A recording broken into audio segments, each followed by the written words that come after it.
കൊടുക്കുന്നു. അത് നമ്മുടെ ഫ്രഞ്ച് കർവാണ്. ഇത് വെച്ച് നമുക്ക് ഓട്ടനൊക്കെ ഈസി ആയിട്ട് വരച്ചെടുക്കാം.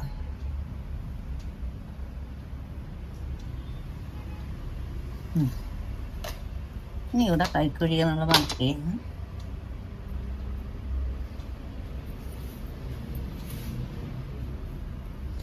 ബോഡി വന്ന് അത് അളക്കുന്ന കാണിച്ചിട്ട് ബോഡി നമുക്ക് 26 ഇഞ്ചാണ്. നമ്മൾ 8.5 ഇഞ്ച് മാർക്ക് ചെയ്തിട്ട് 2.5 ഇഞ്ച് തയ്യൽ തുമ്പും 2 ഇഞ്ച്.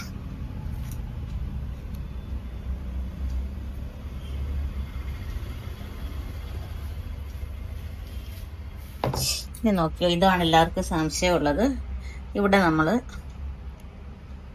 3.5 ഇഞ്ച് അങ്ങോട്ട് മാർക്ക് ചെയ്യും. നമ്മുടെ പോയിന്റ് എന്ന് പറഞ്ഞാൽ 10 ആണ്. 10 അവിടെ മാർക്ക് ചെയ്ത് കൊടുത്ത്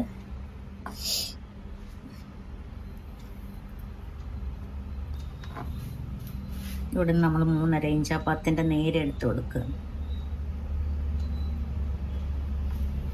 ഇത് രണ്ടും കൂടെ അങ്ങ് കണക്ട് ചെയ്യും.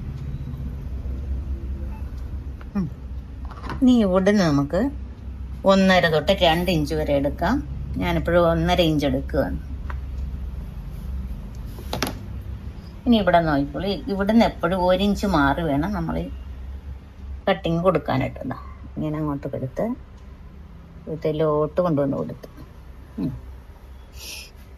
ാണോ എടുത്തത് അത് ഇങ്ങോട്ടും കൂടെ എടുത്തേക്ക്. നമുക്ക് ഷേപ്പ് കിട്ടാൻ വേണ്ടിയിട്ടാണ്. നമുക്ക് ഒപ്പം കിട്ടും തുമ്പ്, അല്ലെങ്കിൽ വ്യത്യാസം ഫ്രണ്ട് പീസും ബാക്ക് പീസും തമ്മിൽ ഇച്ചിരി വ്യത്യാസം വരും. അതുകൊണ്ടാണ് ഇങ്ങനെ കൂടെ കൊടുക്കുന്നത്. ഇത്രയേ ഉള്ളൂ ഫ്രണ്ട് പീസ്. ഇനി നമ്മൾ ഇത് വെച്ചിട്ടാണ് നല്ല തുണിയിൽ വെട്ടിയെടുക്കുന്നത്. ഞാൻ ബാക്ക് പീസ് കൂടെ കാണിച്ചു തരാം. വെട്ടിയെടുക്കാം, അതുകൂടെ കാണിച്ചു തരാം.